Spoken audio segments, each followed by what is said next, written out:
Apparently we live in a post-truth world. A world where people would rather believe a comfortable fabrication than an uncomfortable truth. To paraphrase both the exceptional Terry Pratchett and Mark Twain, "A lie can run around the world before the truth has got its boots on." so why do we spend so much time and effort fibbing to our kids? And before you fold your arms and glare at me over the top of your funny-looking glasses, we bloody well do.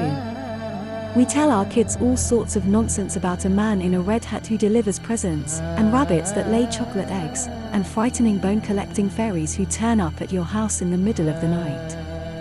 Our kids grow up believing that the world is an entirely different place than it actually is. This seems like a really bizarre way of preparing them to live in it, if you think about it. Oh, you can talk about the magic of being a kid, and how great it is for their little imaginations. But their little imaginations are absolutely what have you up at 4 a.m. trying to explain why there isn't a bed monster under the bed, and that the cupboard in the hallway is definitely not full of child-eating towel apes. Okay, my little girl is 10, and she's still on the fence about whether dragons are real or not, and that's entirely on me. But this doesn't make the concept of fibbing to your kids right. It just means I am apparently more into this whole post-truth thing than I am comfortable with. It doesn't stop there though. Oh no. Even once they've wrapped their little fluffy heads around the fact that Santa isn't real, and chocolate eggs aren't good for you, and being paid for teeth is not a sound long-term economic policy, we're still fibbing to them. A lie to children is a statement that is false. Make no bones about it, it's a fib in the purest form of the term. But it is supposed to lead to a child leaning inexorably towards an accurate explanation, one that the child will only get if it has been primed with the lie. We know beyond a shadow of a doubt, for example, that the standard model of an atom is not some balls in a bundle, with some smaller balls whizzing around the outside, yet we still teach it in primary school. It turns out that the balls are, well, balls.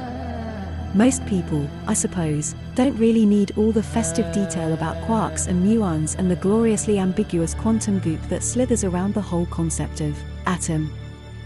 I worry that we have people who leave the comfy, cozy, cradling cocoon of cogitation and enter the wild and wicked world of wages before they've burst through some of the bollocks they've absorbed at school, and this is why we now seem to live on a flat earth full of hoaxes and conspiracies. Having said that, jumping off the cogitation carousel may be one option, but there's nothing worse, in my mind, than escaping the grey brick Battery Farm schoolrooms of yore, to the hallowed ivy-clad red brick of continued education, to discover that the hard-won knowledge you have accumulated is, for all intents and purposes, now about as much use to you as a pair of Wellingtons in a game of poo on a stick. That is, not entirely useless, but not going to save you from getting a gob full of poo and stick, if you don't move your backside pretty sharpish when the flinging starts. So even though we've supposedly advanced as a society beyond the need for metaphors and analogies to explain the world around us, we still find ourselves mired in metaphors or analogies which are disguised as truth, and spoon-fed to us on our journey towards an even deeper lack of understanding about how everything actually works. And distressingly, this is not a bad thing.